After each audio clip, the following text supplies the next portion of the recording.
Hey, so hello and welcome back everyone to this another beautiful, wonderful सा video. आज से हम लोग स्टार्ट करने वाले हैं JIGL, एक नया सब्जेक्ट, एक नया पेपर रहेगा आपके CS एग्जीक्यूटिव के लिए। JIGL बहुत ही ज़्यादा स्कोरिंग सब्जेक्ट है।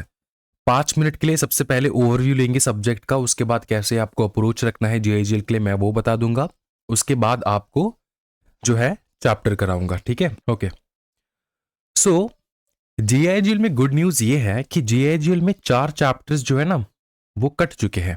4 चैप्टर्स माइनस हो चुका है, जैसे कि law relating to specific relief, Indian stamp act, law relating to registration of documents and law relating to sale of good. ये सारे जो है ये माइनस हो चुके हैं, ठीक है? 1, 2, 2, 3 एंड लास्टली 4। ये 4 टॉपिक जो है माइनस हो चुका है। कॉन्स्टिट्यूशन ऑफ इंडिया माइनस नहीं हुआ है, इसमें कुछ टॉपिक्स माइनस हुए हैं, ठीक है? कुछ टॉपिक्स जो है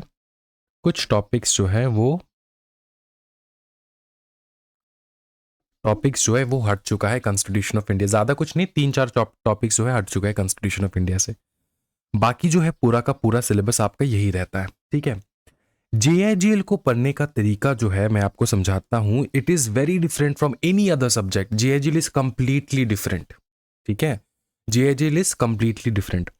now if you may be thinking कि सर इसका मार्क्स डिस्ट्रीब्यूशन किस प्रकार से होता है, सबसे पहले वो बता दीजिए। कौन से चैप्टर सबसे इंपॉर्टेंट है वो बता दीजिए, ठीक है? JIGL is said to be very different because there is no marks distribution in JIGL. कोई भी किसी प्रकार का मार्क्स डिस्ट्रीब्यूशन नहीं है। एंड इंस्टीट्यूशन, हमारा जो इंस्टीट्यूट है, they mean it. Why they mean it? Because examination में भी जो क्वेश्चन बनते हैं ना उसका कोई मार्क्स डिस्ट्रीब्यूशन नहीं होता, प्रॉपर मार्क्स डिस्ट्रीब्यूशन नहीं होता।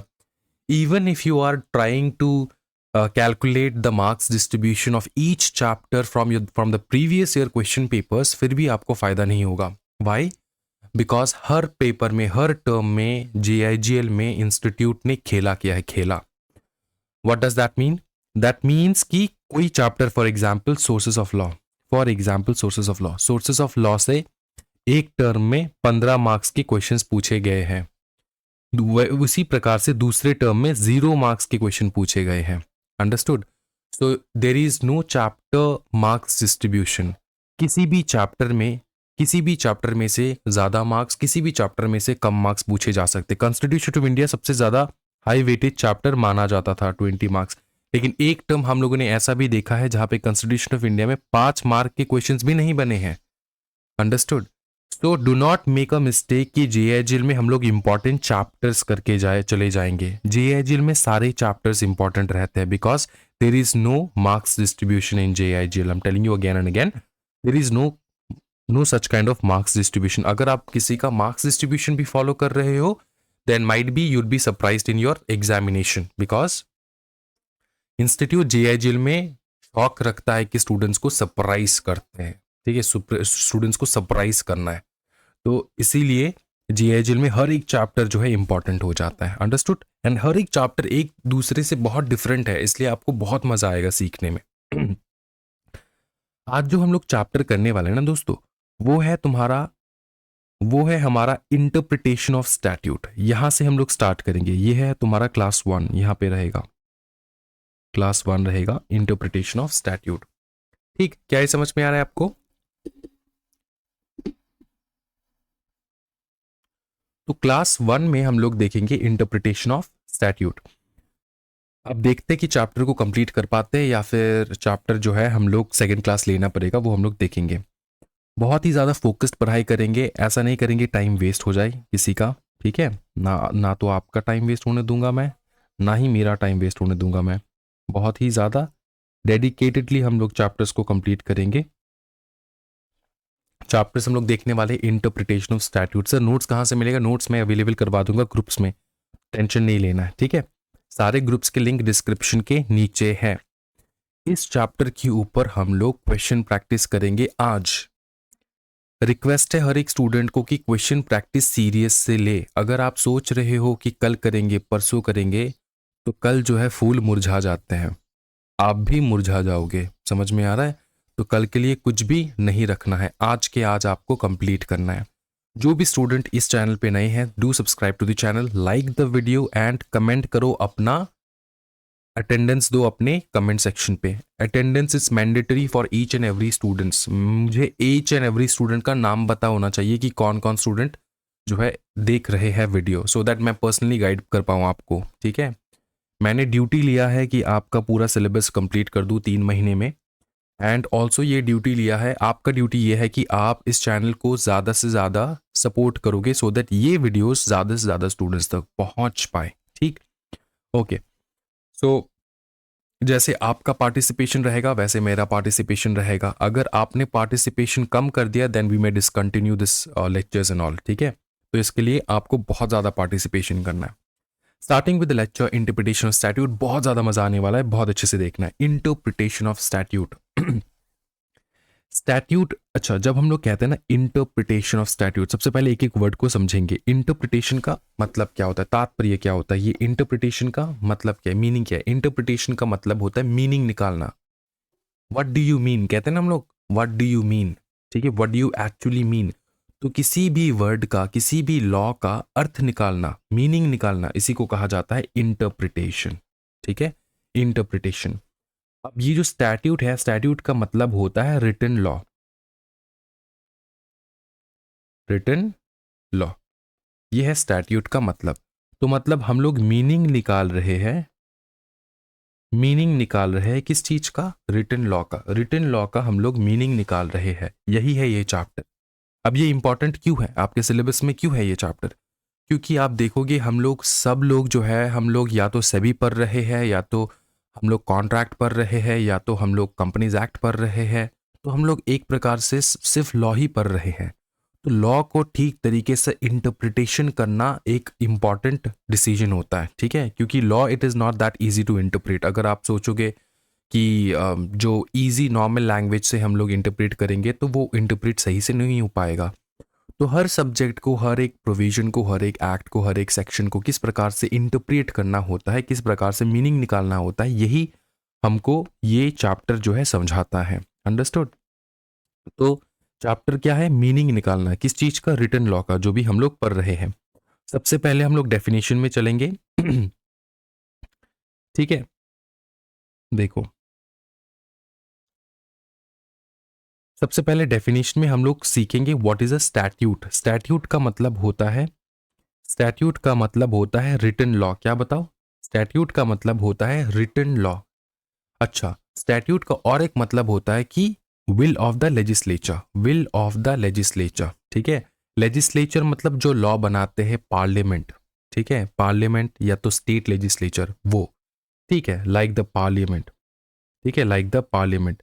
कौन लॉ कौन बनाता है? हमारे मिनिस्टर्स लोग बैठ के लॉ बनाते हैं।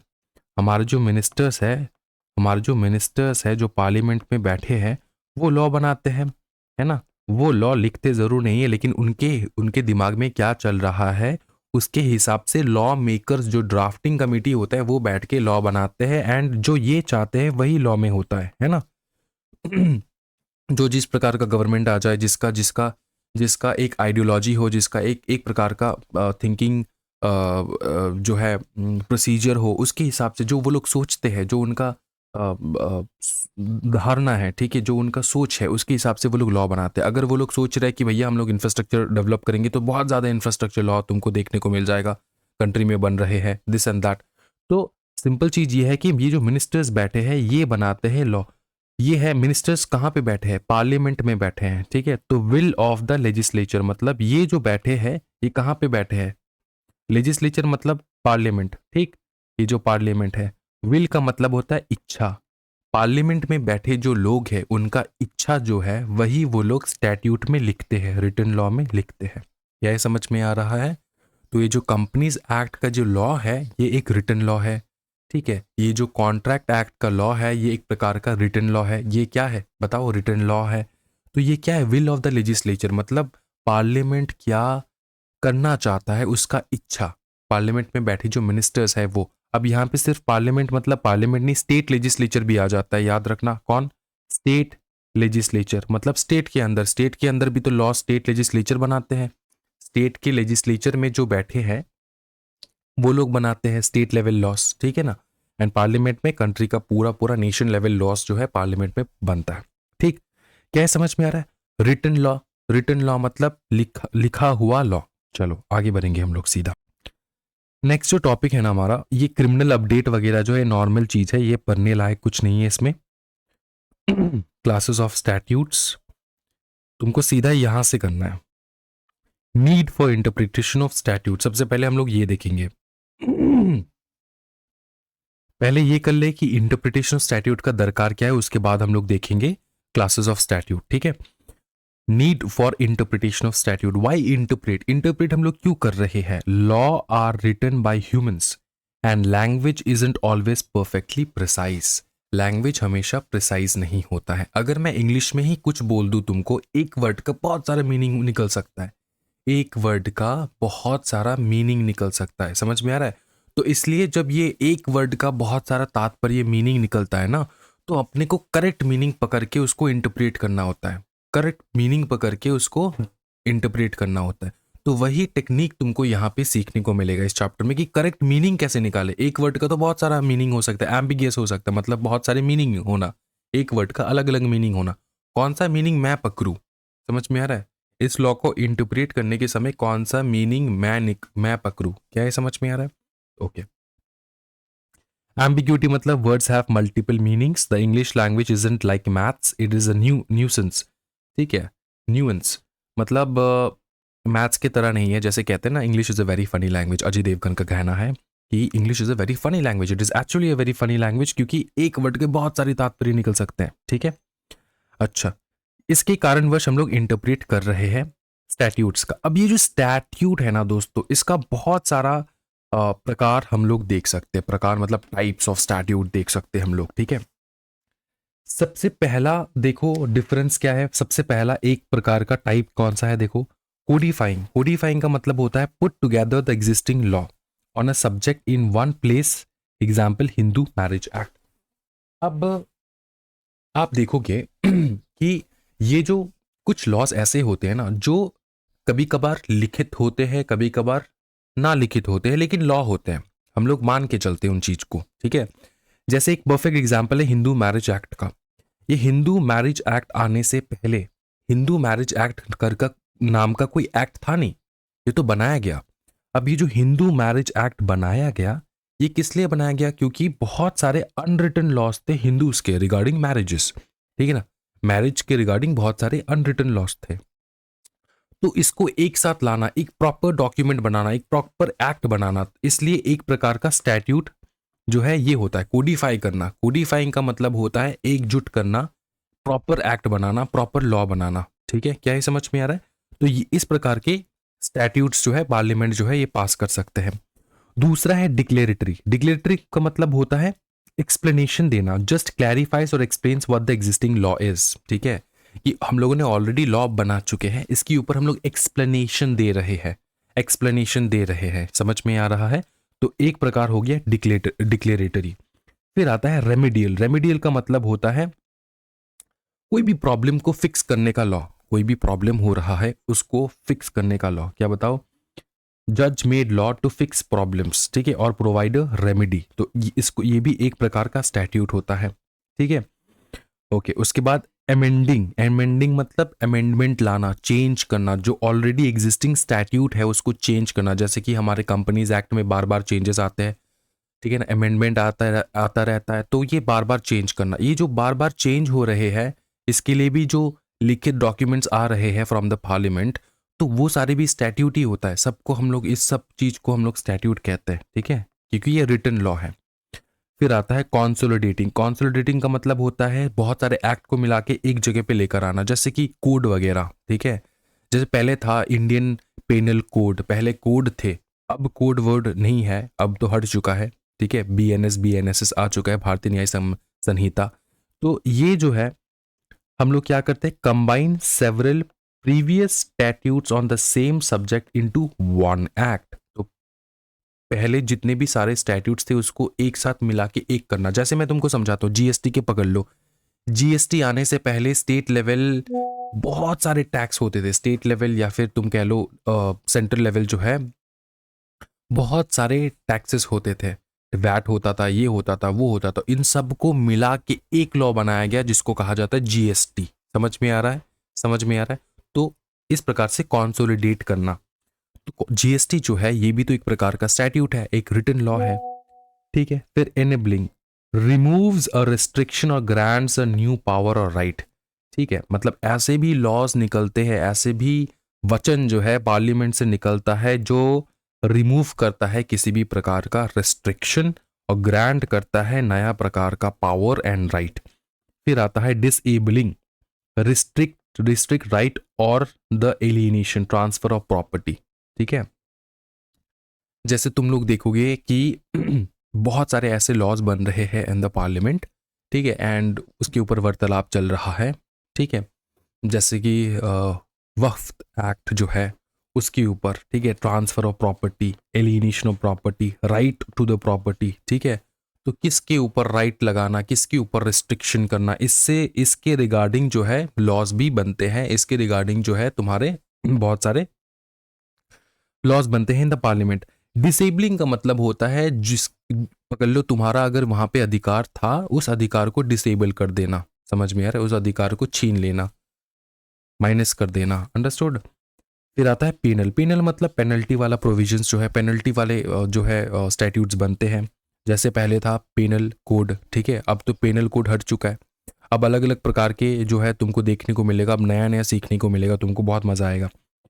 तो इन प्रकार के लॉज जो है, इस प्रकार के लॉज बनते हैं। सर क्या सिर्फ इसी प्रकार के लॉज बनते हैं, और प्रकार के लॉज नहीं बनते? और भी बहुत सारे प्रकार के लॉज बनते हैं, लेकिन ये जो है एक प्रकार का एग्जाम्पल के तौर पे तुम समझ सकते हो, ठीक है। क्लासेस ऑफ स्टैट्यूट मतलब classes of written law. Written law किस किस प्रकार से हो सकता है? जब भी दिमाग में स्टैट्यूट आए ना, तब याद रखना, दिमाग में लिख लेना है रिटन लॉ, दिमाग में ये बिठा लेना है कि classes of written law, written law किस किस प्रकार के हो सकते हैं, ठीक है, ओके।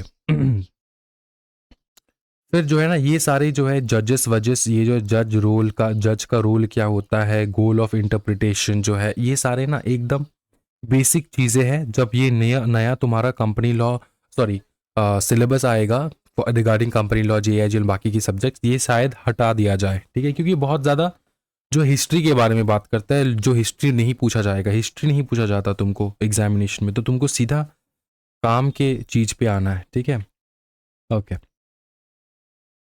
ओके, सीधा इधर आ जाना, okay. Meaning of interpretation of statute, it's the judicial process of determining the true meaning of the act of the parliament. क्या है? जुडिशियल प्रोसेस है, ठीक है। अब तुम सोचोगे कि सर यहाँ पे जुडिशियल प्रोसेस लिखा गया, इसका मतलब कि जो जजेस बैठे हैं वो करेंगे इंटरप्रिटेशन, वो करेंगे इंटरप्रिटेशन, वो करेंगे इंटरप्रिटेशन। तो क्या सर ये लॉ जो है ये जजेस के लिए है? आंसर है यस। ये जो लॉ है, ये जो सब हम लोग पढ़ रहे हैं ना, ये सब जजेस के लिए, जज इंटरप्रिट करेगा, ठीक है। तो सर हम लोग क्यों पढ़ रहे हैं? तुम इसलिए पढ़ रहे हो सो दैट तुमको ये मीनिंग पता चल जाए, सो दैट तुमको जज तक पहुंचने की आवश्यकता ना पड़े। तुमको जज के पास जाना क्यों है? तुम घर में बैठ के इंटरप्रेट करोगे, तुम अपने कंपनी को कंसल्ट करोगे, तुम अपने फर्म को कंसल्ट करोगे, तुमको जज के पास जाना क्यों है?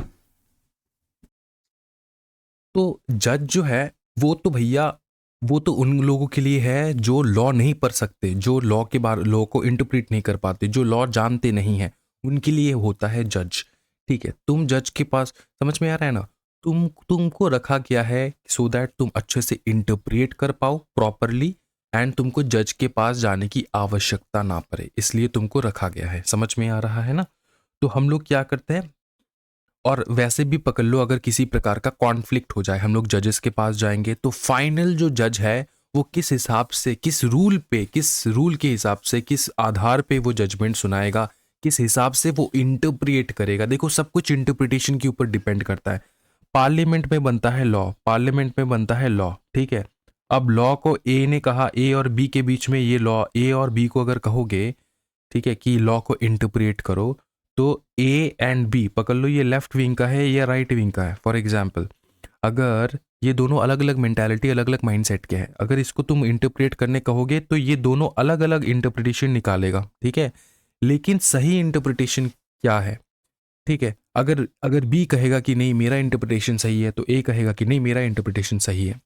किस किस इंसान का बात तुम मानने वाले हो? तुम फाइनली जाके जज का बात मानोगे, या तो डिस्ट्रिक्ट कोर्ट का जज, या तो हाई कोर्ट, या तो लास्ट में जाके सुप्रीम कोर्ट का, किसी ना किसी का बात तो तुमको मानना होगा, है ना? तो ये जो जज जजमेंट सुनाएगा ना, वो किस बेसिस पे सुनाएगा? समझ में आ रहा है? जज जो इंटरप्रिएट करेगा, इस ये पार्लियामेंट द्वारा जो लॉ बनाया गया है, ये जज जो इंटरप्रेट करेगा, ये कौन से बेसिस पे करेगा? वो इंटरप्रिटेशन यहां पर है। तो अगर ए और बी ने इंटरप्रिटेशन ऑफ स्टैट्यूट सीख लिया होता, उनको तो जज के पास जाने की कोई आवश्यकता नहीं पड़ती, है ना? समझ में आ रहा है? इसलिए हम लोग ये इंटरप्रेट कर रहे हैं कि क्यों पढ़ रहे हैं हम लोग ये चीज। ठीक है, इट इज अबाउट इंटरप्रिटेशन। एक प्रकार का अंडरस्टैंडिंग है कि क्रिएटर जिसने बनाया, जो लेजिस्लेचर है, उनके दिमाग में क्या चल रहा है। समझ में आ रहा है? अब मोदी साहब के दिमाग में, मोदी जी के दिमाग में क्या चल रहा है, वो तुम उनके कानून से पता चल जाएगा तुमको। जो कानून वो लोग निकालते हैं, उससे तुमको पता चल जाएगा कि पार्लियामेंट में बैठे हुए जो सत्ता पार्टी है, उनके दिमाग में क्या चल रहा है। तो to know the idea what is going inside the creator of the law. समझ में आ रहा है? Okay, got it. चलो, ये एकदम बेसिक है, अभी तक चैप्टर स्टार्ट नहीं हुआ है दोस्तों। ठीक है, अच्छा, एक रूल है यहाँ पे, क्वासा ओमनियस रूल। ठीक है, ए केस ओमिटेड। अब तुमको एक एक चीज मैं तुमको बताने चाह रहा हूं, ये सारे एग्जामिनेशन में पूछे जाते हैं। ठीक है, रूल्स ये बहुत इंपॉर्टेंट है। एग्जामिनेशन में वन लाइनर ऐसे पूछे जाते हैं, तो तुमको ये बहुत अच्छे से याद रखना है। ये इन सबको नेग्लेक्ट नहीं करना है, इन सबको स्किप नहीं करना है। क्वासा ओमनियस रूल ये क्या होता है? देखो, इसका ब्रैकेट में मैंने क्या लिख रखा है? A case omitted. पकड़ लो, लॉ बना है। पकड़ लो, लॉ बना है। लॉ बना है, ठीक है, लॉ बना है। लॉ में बताया गया है कि this this this this this this ये सारा जो है इंक्लूडेड है। ठीक है, और इसके ऊपर ही लॉ बनाया गया है। तो जो जो जो नॉट इंक्लूडेड है, पकड़ लो, ये जो अगर इस लॉ में इंक्लूडेड नहीं है, ठीक है, ये अगर इस लॉ में इंक्लूडेड नहीं है, तो इसका इंटरप्रिटेशन हम लोग कैसे करें? है ना? लॉ में ये चीज जो है, ये प्रोविजंस इंक्लूडेड है, लेकिन ये प्रोविजंस, इन प्रोविजंस के बारे में, इन टॉपिक के बारे में, पकड़ लो, इन केस के बारे में लॉ में कुछ बताया नहीं है। ठीक है, तो अगर किसी भी स्पेसिफिक एलिमेंट्स या फिर किसी भी स्पेसिफिक प्रोविजंस, सेक्टर या फिर पार्ट या फिर कुछ भी कह लो, उससे रिलेटेड लॉ बनाया गया है, तो इनको जो है यही लॉ गवर्न करेगा, यही लॉ गवर्न करेगा, है ना? और जिसके बारे में बताया नहीं गया है, वो कॉमन लॉ से गवर्न होगा। कॉमन लॉ से गवर्न होगा। एक होता है कॉमन लॉ, जो कॉमनली फॉलो होता है। ठीक है, समझ में आ रहा है? तो it is governed bye the common law. क्या गवर्न होता है? अ situation that is not provided for in the statute और रेगुलेशन। ठीक है, ओमिशन हो गया है, कोई ऐसा सिचुएशन है, कोई ऐसा सिचुएशन जो लॉ मेकर के दिमाग में था ही नहीं। समझ में आ रहा है? तो देखो, लॉ जो है ना, टाइम टू टाइम ये इंप्रूव होते हैं। ऐसा नहीं कि एक बार लॉ बना दी, कॉन्स्टिट्यूशन एक बार बना दी, उसके बाद यहाँ पे अमेंडमेंट नहीं हुआ। क्या बहुत सारे अमेंडमेंट हुए हैं कॉन्स्टिट्यूशन में। समझ में आ रहा है? तो लॉ जो है धीरे धीरे इंप्रूव होता है, ऐसा नहीं कि एक बार बना दिए। तो होता यह है कि लॉ में अगर पकड़ लो, हमने कोई कोई एक टॉपिक से रिलेटेड लॉ बनाया, पकड़ लो रेलवे, रेलवे से रिलेटेड हम लोगों ने कोई लॉ बनाया। अब रेलवे में कुछ ऐसे सिचुएशंस है जो हम लोगों ने इंक्लूड किया इस टॉपिक में, हमारे लॉ में, और कुछ ऐसे सिचुएशन है जो ओमिट हो चुका है, जो हम लॉ मेकर्स ने बनाया नहीं है उससे रिगार्डिंग कुछ भी। रेलवेज का ही टॉपिक का कुछ ऐसा सिचुएशंस है जो ओमिट हो चुका है, लॉ में कुछ लिखा नहीं है उसके बारे में। तो हम लोग उसको कॉमन लॉ के हिसाब से गवर्न करेंगे। ये सिचुएशंस में, ये जो सिचुएशन है जो कि इस टॉपिक कवर नहीं कर रहा है, ये लॉ कवर नहीं कर रहा है, इसको हम लोग कॉमन लॉ के हिसाब से देखेंगे। समझ में आ रहा है? Got it? चलो देखो, एक बार इंटरप्रेट कर लो। A situation that is not provided for in the statute और regulation, it is governed by the common law. इसी को कहा जाता है क्वासा ओमनियस रूल। ओमनियस का मतलब होता है ओमिटेड, जो ओमिट हो चुका है। समझ में आ रहा है? तो ओमनियस से तुमको पता चल जाएगा, याद करोगे इस प्रकार से। ओमनियस मतलब हाँ, ओमनियस मतलब हाँ, जो ओमिट हो रहा है। ठीक, आगे बढ़ेंगे हम लोग। बेसिक प्रिंसिपल क्या है इस रूल का? देखो, Every word in a statute should ideally be given meaning. Court cannot generally add words to rewrite an unambiguous statute. ठीक है ये है बेसिक प्रिंसिपल. मतलब ये कि एवरी वर्ड इन स्टैट्यूट, मतलब स्टैट्यूट में जो वर्ड लिखा है, स्टैट्यूट मतलब रिटन लॉ, जो भी वर्ड लिखा है उसको मीनिंग देना बहुत जरूरी है. ठीक है, should ideally be given meaning, हर एक वर्ड को मीनिंग देना जरूरी है. ठीक है. Court cannot generally add words to और rewrite an unambiguous statute. Unambiguous statute का मतलब क्या होता है? एक होता है एम्बिगियस, दूसरा होता है अनएम्बिगियस. एम्बिगियस का मतलब होता है नॉट क्लियर, क्लियर नहीं है. ठीक है, समझ में आ रहा है? क्लियर नहीं है, क्या कहना चाहता है वर्ड क्लियर नहीं है. तो अगर क्लियर नहीं है तब जाके कोर्ट इसको क्लियर करने के लिए नया रूल, नया कुछ एक्सप्लेनेशन या फिर नया कुछ मीनिंग दे सकते हैं. लेकिन जो चीज़ अनएम्बिगियस है, अनएम्बिगियस मतलब क्लियर है. ठीक है, स्टैट्यूट में ये क्या लिखा है ये क्लियर है. तो जो लॉ मेकर है ना, उनको कहा गया है कि भैया वो अपने मर्जी से जो चीज़ ऑलरेडी क्लियर है उसको भैया छेड़खानी नहीं होना चाहिए उसके साथ. ठीक है, जो चीज़ ऑलरेडी क्लियर है उसको नया नया वर्ड ऐड कर दो, रीराइट कर दो, नया मीनिंग दे दो, ऐसा नहीं होना चाहिए. अनएम्बिगियस चीज़ों को छेड़खानी नहीं होना चाहिए. ये है जनरल प्रिंसिपल. ठीक है, जो एम्बिगियस है उसके साथ तुम लोग करो जो करना है, लॉ मेकर्स को बताया गया है. ठीक है. फिर आता है देखो लिटरल कंस्ट्रक्शन. लिटरल कंस्ट्रक्शन बाद में करेंगे हम लोग. ठीक है, पूरा टॉपिक है बहुत बड़ा. क्लियर लैंग्वेज में होना चाहिए. Exception, limited power. जजेस can sometimes read word in और out if the provision would otherwise be. मतलब जजेस को बताया गया है कि जज को तो नॉर्मली क्या बताया गया, जज को बताया गया है कि भैया तुम ना अनएम्बिगियस चीज़ों को ना, मतलब अपने मन की मर्जी के हिसाब से तुम उसको इंटरप्रेट मत करो. अब यहाँ पे एक्सेप्शन बता दिए, बोले कि तुम इंटरप्रेट करो, तुम अपना लैंग्वेज, तुम अपना उसको मीनिंग दो. कब दोगे? अगर कोई सेंस नहीं बनता, जब तुम लॉ पढ़ रहे हो, जो भी स्टैट्यूट लिखा है, स्टैट्यूट में जो कुछ लिखा है उसका कोई सेंस नहीं बन रहा है, तब तुम अपना सेंस दो. एब्सर्ड हो चुका है मतलब मीनिंगलेस, मतलब इसका कोई सेंस नहीं. एब्सर्ड का मतलब भी वही है. ठीक है, एब्सर्ड मतलब मीनिंगलेस हो चुका है. ठीक है, मतलब जाता नहीं है. समझ में? जैसे पिज़्ज़ा के ऊपर पाइनएप्पल जाता है क्या? नहीं, it's an absurd thing. So this is the thing, absurd हो चुका है. टोटली अनरीजनेबल है, अनवर्केबल है, नहीं हो पाएगा. जो लॉ में लिखा है वो अनरीजनेबल है. समझ में आ रहा है? स्टैट्यूट में जो लिखा है अनरीजनेबल, जो इंटरप्रेट हम लोग कर पा रहे हैं वो अनरीजनेबल लगता है, तो तब जजेस अपना मीनिंग निकालेंगे. टोटली इरिकॉन्साइबल मतलब with the rest of the statute. इसका मतलब ये कि स्टैट्यूट में देखो, लॉ जब बनता है, कंपनी एक्ट में क्या सिर्फ एक ही सेक्शन है? हजारों section, sorry hundreds of sections है. अब ये जो सेक्शंस है, ये जो सेक्शंस है, पकड़ लो ये दो सेक्शन. ठीक है, इस प्रकार से लिखा है इस दो सेक्शन को. ये दो सेक्शन बाकी सेक्शन के साथ जाता ही नहीं है, रेस्ट ऑफ द लॉ के साथ जाता ही नहीं है. तो इन दो सेक्शन को अपने को इंटरप्रिटेशन अलग प्रकार से करना होगा, सो दैट ये बाकी सेक्शंस के साथ स्मूथली बैठ जाए. समझ में आ रहा है ना?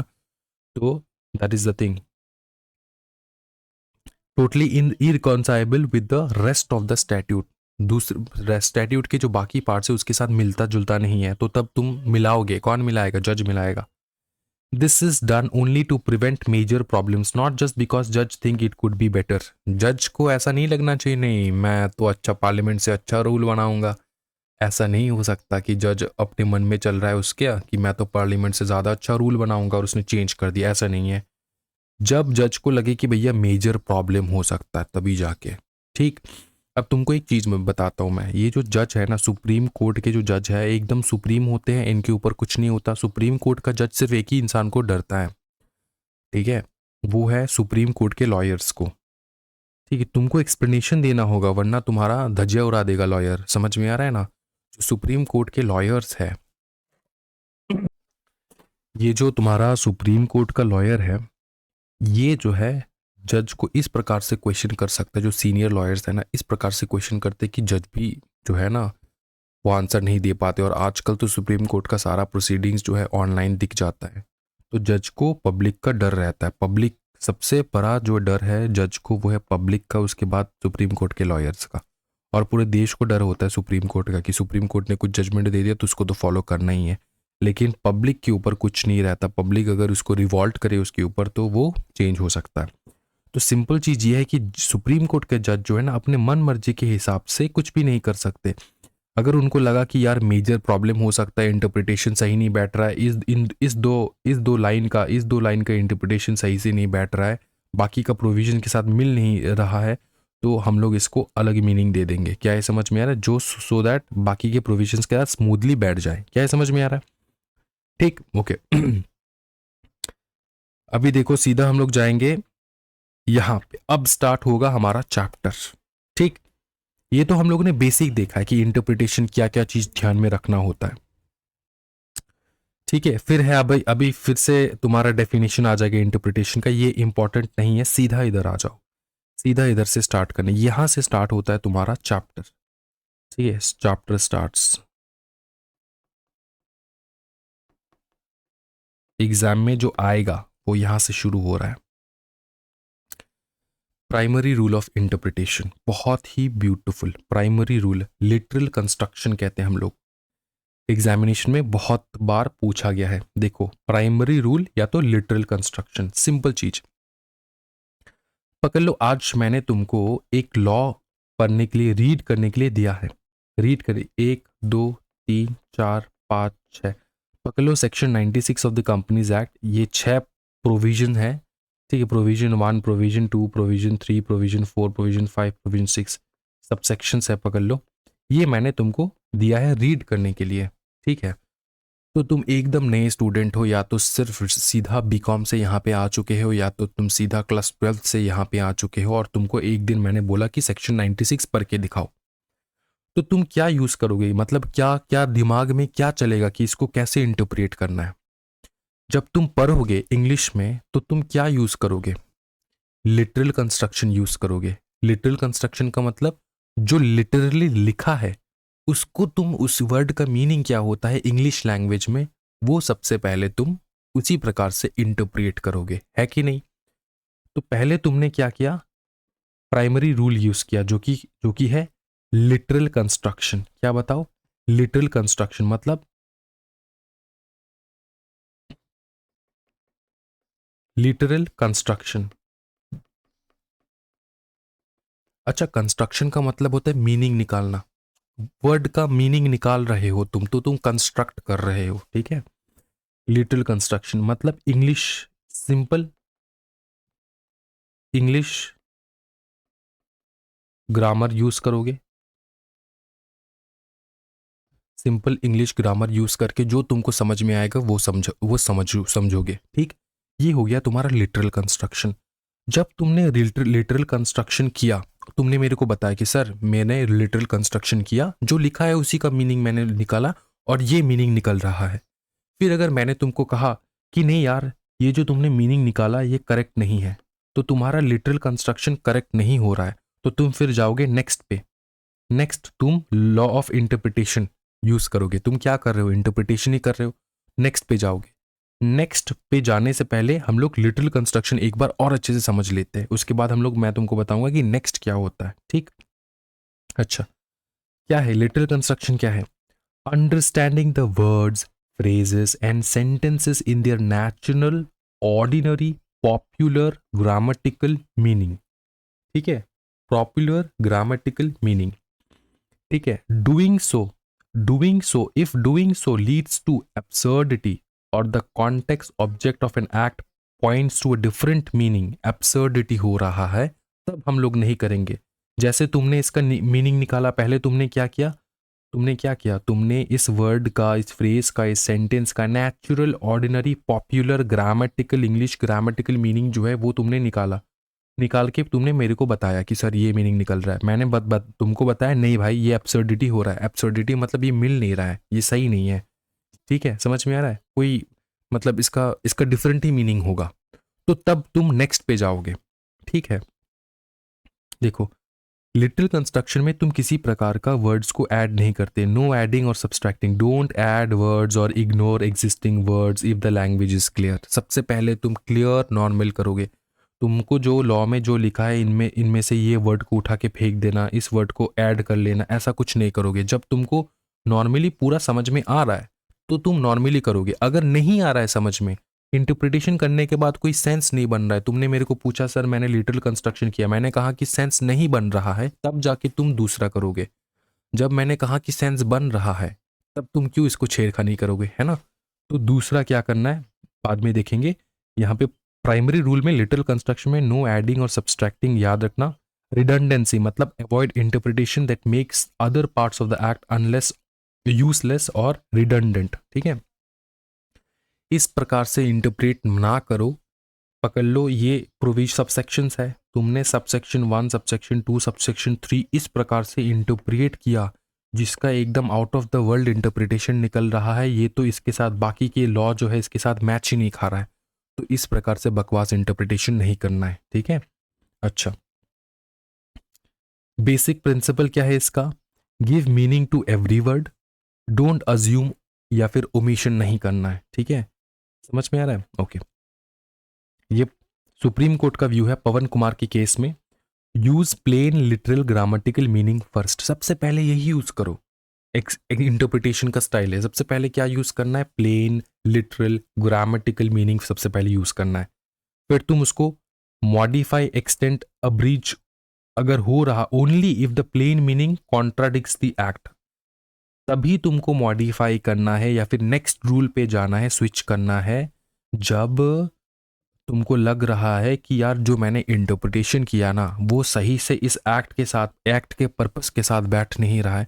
पकड़ लो रेलवे का पर्पस क्या हो सकता है, रेलवे में कोई भी रेलवे का नियम निकाला, फॉर एग्जांपल कोई भी लॉ निकाला, ठीक है। लॉ में तुम इंटरप्रेट करते करते तुम्हारा इंटरप्रिटेशन ऐसा है कि तुमने इंटरप्रेट किया लॉ को और तुम बता रहे हो कि 5th ऑफ जून से 5th ऑफ जून से lower middle class lower middle class lower middle class lower middle class people cannot travel in first AC, ऐसा तुमने इंटरप्रेट कर दिया। सोच, तुमने इंटरप्रेट किया कि जो गरीब है लोअर मिडिल क्लास के हैं, ठीक है। एक होता है गरीब, ठीक, जो कि लोअर मिडिल क्लास में है, और एक होता है पॉवर्टी लाइन में, ठीक है। इंडिया में ना बहुत डिवीजन है तो तुमको समझना है। ये है लोअर मिडिल क्लास। अब ये जो लोअर मिडिल क्लास है, तुमने ऐसा, रेलवे ने ऐसा लॉ निकाला और तुम्हारा इंटरप्रिटेशन ऐसा है कि middle class, lower middle class को तुम फर्स्ट एसी में बैठने ही नहीं दोगे।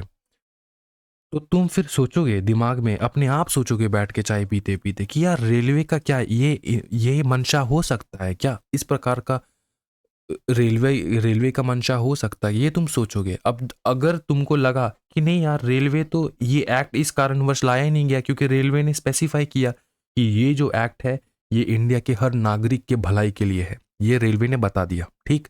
अब तुम जब इंटरप्रेट कर रहे हो, तुम देख रहे हो कि सर मेरा इंटरप्रिटेशन तो अलग ही नहीं कर रहा है, ये तो किसी का भलाई होने नहीं दे रहा है मिडिल क्लास का, ठीक है ना। तो तब तुम समझ जाओगे तुम्हारा जो इंटरप्रिटेशन है वो सही से हुआ नहीं है, तुम्हारा इंटरप्रिटेशन जो है वो सही से हुआ नहीं है। क्या ये समझ में आ रहा है, तुम्हारा इंटरप्रिटेशन गलत है, रॉन्ग इंटरप्रिटेशन, तुम्हारा इंटरप्रिटेशन जो रॉन्ग है, ये जो इंटरप्रिटेशन तुमने किया ये है रॉन्ग। क्या ये समझ में आ रहा है, ये रॉन्ग इंटरप्रिटेशन तुमने कर दिया है, ठीक है। तो तभी करोगे, तभी उसको मॉडिफाई करोगे, एक्सटेंड करोगे, अब्रिच करोगे जब भी तुमको लगे यार प्लेन मीनिंग से, तो मैंने जो प्लेन मीनिंग निकालने की कोशिश की उससे तो भैया एक्ट का जो पर्पस है वही डिफीट हो रहा है, ठीक। अच्छा, फिर देखो पर्पस फिर देखो, the burden is on the person claiming the word don't mean what they plainly से, दे नीड स्ट्रॉन्ग प्रूफ, ठीक है। अब पकड़ लो कोर्ट में चले गए, ठीक, कोर्ट में चले गए और किसी लॉ से रिलेटेड झगड़ा हो गया कि ये लॉ पार्टी ए है पार्टी बी है। पार्टी ए कह रहा है और पूरा दुनिया मानता है कि ये इस लॉ का ये एक ही मीनिंग है, तो ये सेम मीनिंग सभी लोग मानते हैं, लेकिन पार्टी बी कह रहा है कि नहीं इसका ये मीनिंग नहीं हो सकता। तो कौन अपोज कर रहा है, कौन क्लेम कर रहा है कि वर्ड का डिफरेंट मीनिंग है, don't mean what they plainly से, कौन अपोज कर रहा है, बी। तो बी के ऊपर बर्डन रहेगा कि ये प्रूफ करेगा, यही प्रूफ दिखाएगा, यही प्रूफ करेगा कि इसका डिफरेंट मीनिंग कैसे है, कैसे है इसका डिफरेंट मीनिंग, तुम प्रूफ करो। कौन प्रूफ करेगा बताओ? हाँ जी, बी प्रूफ करेगा। Is that clear? ओके।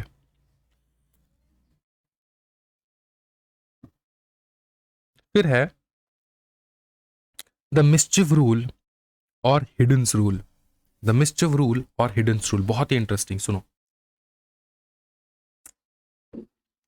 पहला तुमने इंटरप्रिटेशन लिटरल कंस्ट्रक्शन में करने की कोशिश की, तुमने देखा भैया हो नहीं रहा है, तो सर बाकी कोई उपाय है क्या? तुमने मुझसे पूछा कि सर बाकी कोई उपाय है क्या इंटरप्रिटेशन करने का? हाँ, दूसरा उपाय मैं तुमको बता रहा हूं, मिस्चिफ रूल या फिर हिडन्स रूल। बहुत ही ब्यूटीफुल रूल है, मिस्चिफ रूल या फिर हिडन्स रूल। अब सुनो, इसमें बताया क्या जाता है मिस्चिफ रूल और हिडन्स रूल।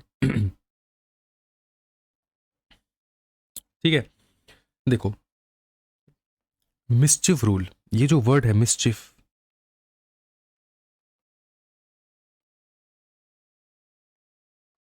मिस्चिफ का मतलब क्या है? मिस्चिफ का मतलब क्या है? शैतान। ठीक है, वो मतलब हॉरर फिल्म वाला सेटन नहीं, ये नॉर्मल शैतान बच्चे जो होते हैं ना, उस प्रकार का शैतान। ठीक है, भी शैतान एक्सट्रीमिस्ट भी हो सकता है, लेकिन फिर भी शैतान मान के चलते हैं शैतान। अब शैतान क्या करता है? शैतान करता क्या? शैतानी करता है, मिस्चिफ, मिस्चिफ करता है। शैतानी करता है मतलब मिस्चिफ करता है। अब ये जो लॉ बनता है, ये जो लॉ बनते हैं ना, ये लॉ किस लिए बनते हैं? शैतान को रोकने के लिए, शैतान को स्टॉप करने के लिए, शैतान को स्टॉप करने के लिए, शैतानी को स्टॉप करने के लिए, मिस्चिफ को रोकने के लिए, स्टॉप करने के लिए लॉ मेकर्स लॉ बनाते हैं, है ना? कोई भी शैतानी कर रहा है उसको रोकने के लिए लॉ मेकर्स लॉ बनाते हैं। ठीक, अब अगर पकड़ लो, लॉ मेकर ने लॉ बनाया है, ठीक है, समझ में आ रहा है? और एक इंसान है जिसने मिस्चिफ किया, क्या किया? मिस्चिफ किया। अब इसको क्या देना है? पनिशमेंट देना है, पनिशमेंट देना है। ठीक है, पनिशमेंट देने के लिए किसके पास जाओगे? जज के पास जाओगे। जज क्या करेगा? लॉ को उठाएगा, लॉ को क्या करेगा? इंटरप्रेट, कि लॉ में क्या लिखा है। जज तो सबसे हाईएस्ट लेवल पे इंटरप्रिटर ही बैठा है ना, उसका काम ही है इंटरप्रेट करना। ठीक है, लॉ को इंटरप्रेट करेगा। जब जज लॉ को इंटरप्रेट कर रहा है ना, तो जज देख रहा है कि अगर सिंपल वे में मैं इंटरप्रेट करूं इस लॉ को, तो इस लॉ में ऐसा कुछ है ही नहीं कि मिसचीफ को पनिश कर पाऊं, मिसचीफ को पनिश कर पाऊं। या फिर लॉ में जो लिखा है उसका बहुत सारे मीनिंग निकलते हैं। ठीक है, एम्बिगियस है, too many meanings, too many meaning निकलता है लॉ का बहुत सारा मीनिंग निकल रहा है। ठीक है, इसका मीनिंग ये भी हो सकता है, ये भी हो सकता है, ये भी हो सकता है, 1 2 3, 3 4 मीनिंग निकल रहा है लॉ का। अब जज कंफ्यूज हो जाएगा कि मैं कौन सा मीनिंग निकालूं, मैं कौन सा मीनिंग निकालूं यहां पे। तो मिस्चिफ रूल कहता है कि तुम वो मीनिंग निकालोगे, तुम वो मीनिंग अप्लाई करोगे इसके ऊपर जिससे मिस्चिफ को हम लोग सप्रेस कर पाए, जिससे मिस्चिफ को हम लोग पनिश कर पाए। Take that meaning, take that meaning with which we can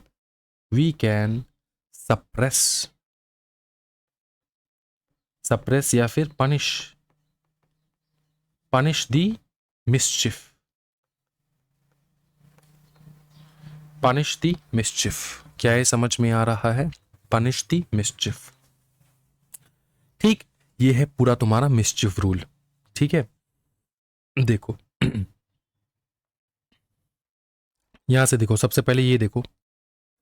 अच्छा, अंडरस्टैंड दिस गाइस, कि जो मैं यहाँ पे लिखा रहा हूं ना, शैतान, मिस्चिफ, ठीक है, ये रफ वर्क में लिखते जाना है, रफ वर्क में ये सब लिखते जाना है, क्योंकि जब तुम पढ़ोगे घर में रिवाइज करोगे, तब ये सब तुम देखोगे ना, तब तुमको याद आ जाएगा चीज़ें, लेक्चर को याद कर पाओगे। ठीक है, ओके, आई होप कि आपको कोई दिक्कत नहीं हो रहा है समझने में। ठीक है, थोड़ा प्यार दिखाना है दोस्तों, कमेंट सेक्शन में भर देना है कमेंट से। एंड हर एक स्टूडेंट को रिक्वेस्ट है कि ज़रूर कमेंट करना है एंड वीडियो को ज़रूर लाइक कर देना, सो दैट ये ज़्यादा से ज़्यादा स्टूडेंट्स तक पहुँचे। ठीक है, चलो, ये my good brother and sisters, चलो स्टार्ट कर रहे हैं हम लोग। Purpose used when words are ambiguous. जब वर्ड एम्बिगियस होते हैं, एम्बिगियस का तात्पर्य ये होता है कि एक वर्ड का बहुत सारा मीनिंग होना। To find the true intent behind the act, to find the true intent behind the act. फिर 4 थिंग्स टू कंसिडर जो एग्जामिनेशन में बहुत इंपॉर्टेंट है, very important, very important. Examination में तुमको ये लिख के आना है, ठीक है, वेरी इंपॉर्टेंट। लेकिन ये अभी नहीं करेंगे, ये वाला लाइन कंप्लीट करके उसके बाद करेंगे। एप्लीकेशन कब यूज होता है ये मिस्चिफ रूल, सो दैट हम लोग चूज कर पाए interpretation that suppresses the mischief, problem को सॉल्व हो कर पाए, वही हम लोग चूज करेंगे। क्योंकि वर्ड्स जो है वो एम्बिगियस है, क्योंकि वर्ड्स जो है वो एम्बिगियस है, वर्ड्स एम्बिगियस है, मतलब एक वर्ड का बहुत सारे मीनिंग है, इसलिए हम लोग मिस्चिफ रूल यूज करेंगे, सो दैट हम लोग मिस्चिफ को क्या कर पाए, सप्रेस कर पाए। क्या कर पाए बताओ फिर से, सप्रेस कर पाए। क्या ये समझ में आ रहा है? ये हो गया तुम्हारा मिस्चिफ रूल। अब समझो, मिस्चिफ रूल में हम लोग 4 चीज कंसिडर करेंगे। अब तुम्हारे दिमाग में आएगा ना कि सर हम लोग ये मिस्चिफ रूल यूज कब करेंगे, मिस्चिफ रूल यूज कब करेंगे, हम लोग दिमाग में आएगा ना। अब देखो, ये जो 4 चीज है ना, ये तुमको क्या हेल्प करेगा पता है? अब देखो, जो जज है, पकड़ लो, ये जज है, ये जो जज है, ये जो जज है, इसके दिमाग में क्या चल रहा है? दिमाग में चल रहा है ये कि यार बहुत सारे मीनिंग निकल रहा है, कौन सा मीनिंग मैं चूज करूं? तो कहा जाता है कि वो उस मीनिंग को चूज करो जिससे तुम मिस्चिफ को पनिश कर पाओ, मिस्चिफ को पनिश कर पाओ। ठीक है, अब जब जज ना ये सोचेगा कि मिस्चिफ को कौन सा रूल जो है वो पनिश कर पाता, कौन सा मीनिंग जो है वो पनिश हो रहा है मिस्चिफ, कौन सा, ये वाला चूज करने से मिस्चिफ को पनिशमेंट मिलेगा, ये वाला चूज करने से मिस्चिफ को पनिशमेंट मिलेगा, या फिर ये वाला चूज करने से मिस्चिफ को पनिशमेंट मिलेगा, ये तो जज के दिमाग में चलेगा ना। तो जज क्या करेगा, इसको प्रॉपरली चूज करने के लिए जज सोचेगा कि भैया ये एक्ट जो है ना, ये एक्ट लाया क्यों गया था, मतलब ये जो लॉ बना है, ये जो लॉ बना है, ये लॉ किस कारणवश बनाया गया है, ये सोचेगा सबसे पहले जज। क्या करेगा जज, क्या सोचेगा जज, क्या सोचेगा? वाई लॉ वॉज मेड, ये सोचेगा जज। लॉ क्यों बना है, ठीक है, लॉ क्यों बना है, ये सोचेगा जज, है ना। अब ये जब सोचेगा ना, फिर जज के दिमाग में और एक क्वेश्चन आएगा, पहले क्या था, पहले क्या चीज था, मतलब ये लॉ बनने से पहले प्रीवियसली क्या चल रहा था। अब ये लॉ पकड़ लो 2002 में आया, फॉर एग्जाम्पल लॉ बना, ठीक, इससे पहले क्या हो रहा था, इससे पहला वो कौन सा लॉ था, इससे पहले वो कौन सा लॉ था जो इस मिस्चिफ को पनिश नहीं कर पा रहा था, जिसके कारणवश 2002 में नया लॉ बना। ये जो हम लोग लॉ पढ़ रहे, ये वाला लॉ बना, ये वाला लॉ बना, इससे पहला कौन सा चीज था। अगर तुमने डिटरमाइन कर लिया कि इससे पहले कौन सा लॉ था जो मिस्चिफ को पनिश नहीं कर पा रहा था, और ये लॉ कैसे मिस्चिफ को पनिश कर पा रहा है, जब ये इन दोनों लॉ का, प्रीवियस लॉ और करंट लॉ का तुम डिफरेंस निकालोगे, माइनस कर लोगे, पकड़ ले, प्रीवियस लॉ न्यूमेरिक मैथ्स के टर्म में समझा रहा हूं, प्रीवियस लॉ पकड़ ले है 5, ठीक है, और अभी नया लॉ है 10, ठीक है, फॉर एग्जाम्पल। अब जब प्रीवियस लॉ 5 है, इसमें कुछ तो नहीं था जिसके कारणवश ये नया लॉ आया है, इसमें 5 था और इसमें 10 है, मतलब प्रीवियस लॉ में कुछ ऐसा चीज है जो नहीं था, जो अभी न्यू लॉ में आया है, जिससे पनिशमेंट मिलता है मिस्चिफ को। तो हम लोग इन दोनों को सब्सट्रैक्ट कर देंगे, हम लोग देखेंगे कि भैया प्रीवियस लॉ में क्या ऐसा नहीं था जो इस लॉ में आया है, ठीक है, जिससे पनिशमेंट अब न्यू लॉ का दरकार क्यों पड़ा, क्योंकि यहाँ ये लॉ जो है इनसफिशिएंट था, तभी जाके ये लॉ आया है। तो जब हम लोग ये डिटरमाइन कर लेंगे ना कि अच्छा इस कारणवश ये लॉ आया है, मतलब इस कारणवश, ये जो कारण हम लोग पता कर लेंगे, तब हम लोग चूज कर पाएंगे कि चलो इनमें से ये अगर हम लोगों ने चूज कर दिया तो मिस्चिफ को प्रॉपर पनिशमेंट मिलेगा, क्योंकि लॉ का कारण ही ये था, ये लॉ जो आया है ये आने का पीछे इसका कारण यही था कि हम लोग ये चूज करें और ये मिसचिफ को हम लोग पनिश कर पाए। क्या ये समझ में आ रहा है? ब्यूटीफुल दोस्तों। देखो अभी देखो, अब तुमको समझ में आएगा। तो 4 चीज कंसिडर करना होगा। पहला चीज, what was the common law before the act. पहले क्या कॉमन लॉ चल रहा था? अभी जो लॉ आया, अभी जो लॉ मैं सोच रहा हूं, इंटरप्रेट कर रहा हूं, इससे पहले कौन सा लॉ आया था, वो सबसे पहले तुम डिटरमाइन करोगे। हो गया डिटर्मिनेशन? कहाँ गया ये? What was the common law before the act, ठीक है। उसके बाद तुम डिटरमाइन करोगे व्हाट वाज द मिसचिफ, या फिर उस लॉ में डिफेक्ट क्या था, ठीक है, that the common law did not provide. मतलब इस लॉ में कौन सा मिसचिफ था, कौन सा डिफेक्ट था, समझ में आ रहा है? कौन सा वो चीज था जो इस लॉ में नहीं था, जिसके कारणवश ये नया लॉ लाना पड़ा, ठीक है। तो ये तुमने डिटरमाइन कर लिया, what was the मिसचिफ and defect problem that the common law did not fix. इस लॉ के द्वारा कोई तो एक मिसचिफ होगा, कोई तो एक प्रॉब्लम होगा जो फिक्स नहीं कर पा रहे थे आप, इसलिए तुमने नया लॉ लाया। फिर देखोगे तुम, what remedy did the parliament decide to fix the problem। कि पार्लियामेंट ये लॉ कौन लाता है? पार्लियामेंट लाता है। तो पार्लियामेंट अपने भाषण में कौन सा रेमेडी लाया? पार्लियामेंट का इंटेंशन क्या था? सिंपल चीज, कौन सा वो रेमेडी लाया इस लॉ को? पहले कुछ प्रॉब्लम थे जो ये कॉमन लॉ था ये फिक्स नहीं कर पा रहा था, इस प्रॉब्लम की वजह से नया लॉ लाया। और लॉ किसने लाया? पार्लियामेंट ने लाया। पार्लियामेंट के दिमाग में क्या चल रहा था? कौन सा रेमेडी देने के लिए, कौन सा रेमेडी, सॉल्यूशन, ठीक है, इस प्रॉब्लम का कौन सा सॉल्यूशन पार्लियामेंट ने निकाला जिसके कारणवश ये लॉ बना। समझ में आ रहा है ना? तो सॉल्यूशन तुम ढूंढोगे, पार्लियामेंट का इंटेंशन तुम ढूंढोगे। What remedy did parliament decide to fix the problem. उस प्रॉब्लम को फिक्स करने के लिए पार्लियामेंट ने क्या डिसाइड किया। जब ये तुमको समझ में आ जाएगा, तुमको ऑटोमेटिकली समझ में आ जाएगा ये लॉ बना क्यों है, ठीक है, इस लॉ का एक्चुअल इंटेंशन क्या है, ये जो लॉ है इसका एक्चुअल इंटेंशन क्या है। जब तुमको एक्चुअल इंटेंशन पता चल जाएगा, तब जज जो है प्रॉपरली चूज कर पाएगा कौन सा मीनिंग को लेना है, कौन सा मीनिंग को लेना है जिससे पनिशमेंट दे पाए, ठीक है। What was the true reason of the remedy. Remedy का असली कारण क्या था? ये जो रेमेडी लाया पार्लियामेंट ने, इसके पीछे असली कारण क्या था, रीजन क्या था, ये जज जो है सोचेगा, अपने दिमाग में जोर डाल के सोचेगा। ये 4 चीज सोचेगा जज, पहला, दूसरा, तीसरा, चौथा। जैसे ये 4 चीज सोच लिया, फिर जज को डिसाइड करने में कोई दिक्कत नहीं होगा कि कौन सा चूज करे, कौन सा चूज करे। क्या ये समझ में आ रहा है दोस्तों? सिंपल लग रहा है? मजा आ रहा है कि नहीं? सोचो मिस्चिफ रूल कितना मजा है। इन सबको ना बर्डन की तरह मत लो कि सर इतना सारा चीजें याद कैसे करें। याद क्यों करना है? समझना। याद क्यों करना है? समझ। सिंपल चीज है, इसको याद क्यों करना है? रट्टा क्यों लगाना है? समझना है भाई, समझ के जाना है दोस्तों। इस रूल का कुछ लिमिटेशन है, वो लिमिटेशन देख लो दोस्तों। Don't ignore the plain meaning if it is clear. Plain meaning को इग्नोर नहीं करना है।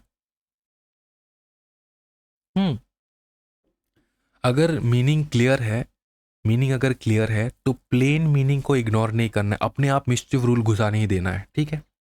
Only applies if the words are generally ambiguous, ठीक है। सरोदा देवी के केस में ये यूज हुआ था। केस का नाम याद रखो भाई, मिस्चिफ रूल में सरोदा देवी केस यूज कर, सिर्फ नाम लिख दो, केस को एक्सप्लेन नहीं करना है तुमको, सिर्फ नाम लिख के आना है, ठीक है। सरोदा देवी केस में यही मिस्चिफ रूल यूज हुआ था बस।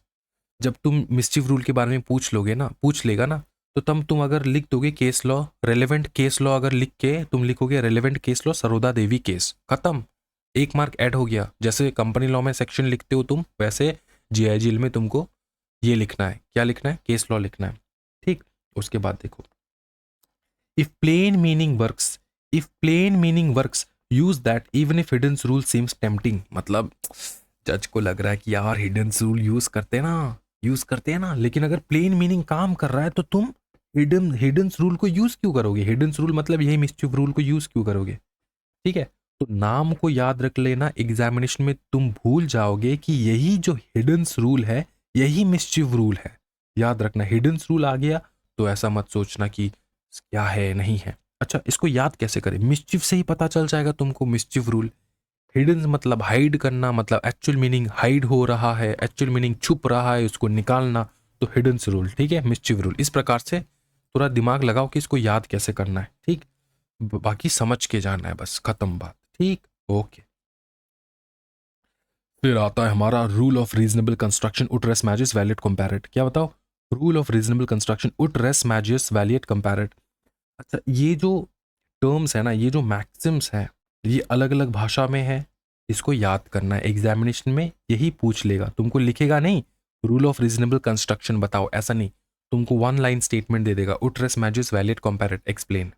अब बताओ तुम याद कैसे कर पाते हो? तो एक ना इंटरप्रिटेशन स्टैट्यूट का एक अलग से पेज ले लेना है, पेज में ये सारे जो मैक्सिम्स है इसको अलग अलग से लिख लेना है, लिख के इसको साइड में लिख देना है कि रूल ऑफ रीजनेबल कंस्ट्रक्शन उट्रस मैजिस वैलिड कंपैरेटर, और इसका मीनिंग लिख देना है। मीनिंग क्या है रूल ऑफ रीजनेबल कंस्ट्रक्शन? इसका मतलब ये कि वो मीनिंग लो जो वर्कबल है एंड सेंसिबल है। जब भी तुम इंटरप्रिएट कर रहे हो, जब भी तुम इंटरप्रिएट कर रहे हो, तो हमेशा वो मीनिंग लेना है जो काम करेगा, जो सेंस बनता है जिस मीनिंग से, ठीक है। That thing may rather have effect than be destroyed. Interpret the statute to make it workable and sensible, not void और यूजलेस। इस प्रकार से इंटरप्रिएट करो कि लॉ का कोई सेंसिबल मीनिंग निकले। ऐसा इंटरप्रिटेशन ना करो जो यूजलेस हो, जैसे तुमने ये वाला इंटरप्रिटेशन किया था, याद है? मिडिल क्लास को बैठने नहीं देंगे फर्स्ट क्लास को, इतना बकवास इंटरप्रिटेशन कोई करता है, लेकिन तुमने किया, ठीक है। तो ऐसा ना करो, ठीक। इसी का मीनिंग है तुम्हारा उट रेस मैजिस वैलिड कंपैरेट रूल ऑफ रीजनेबल कंस्ट्रक्शन। मतलब सिर्फ देख, तू अगर तेरे को सिर्फ ये मीनिंग समझ में आया ना, एग्जामिनेशन में बना के लिख JIGL में। ऐसा नहीं है तुमको एग्जैक्टली जो लिखना है लिखना है।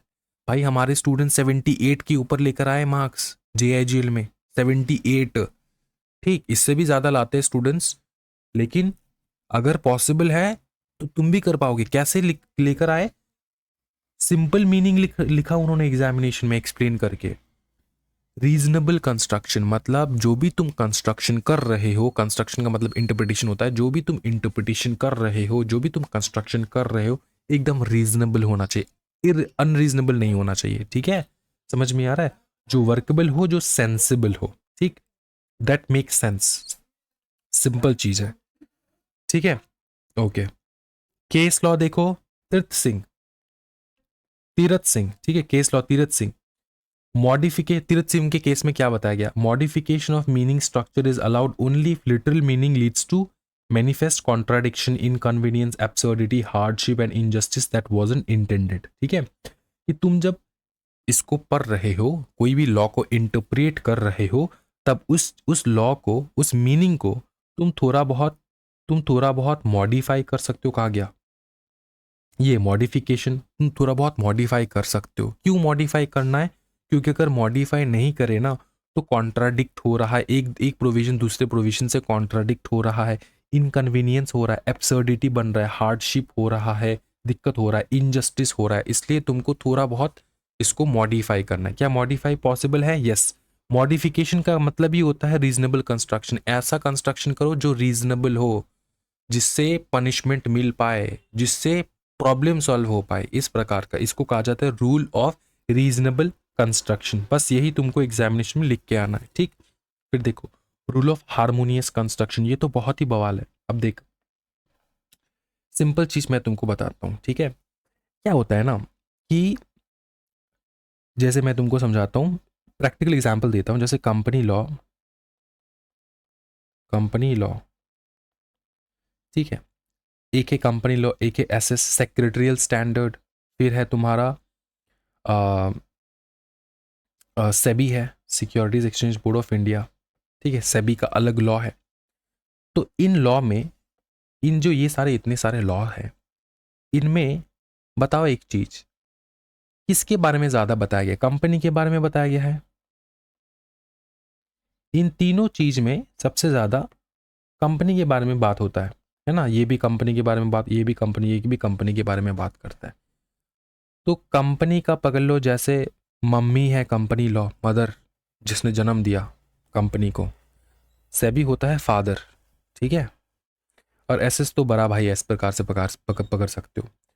अब कंपनी से रिलेटेड कंपनी लॉ ने कुछ बोला, एसएस ने कुछ बोला, सेबी ने कुछ बोला, तीनों ने कुछ बोला। तीनों बहुत रिस्पेक्टेबल जो है मेंबर है फैमिली का। कंपनी लॉ मदर, सेबी है फादर, एसएस है बड़ा भाई। ठीक, बड़ा भाई या फिर बड़ा बहन।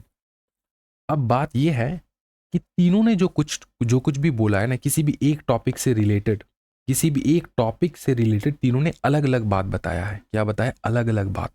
ठीक है, तो कंपनी लॉ ने जो बताया, एसएस ने जो बताया, सेबी ने जो बताया, सब अलग अलग है। कंपनी लॉ ने कुछ और बोला, एसएस ने कुछ और बोला, सेबी ने कुछ और बोला।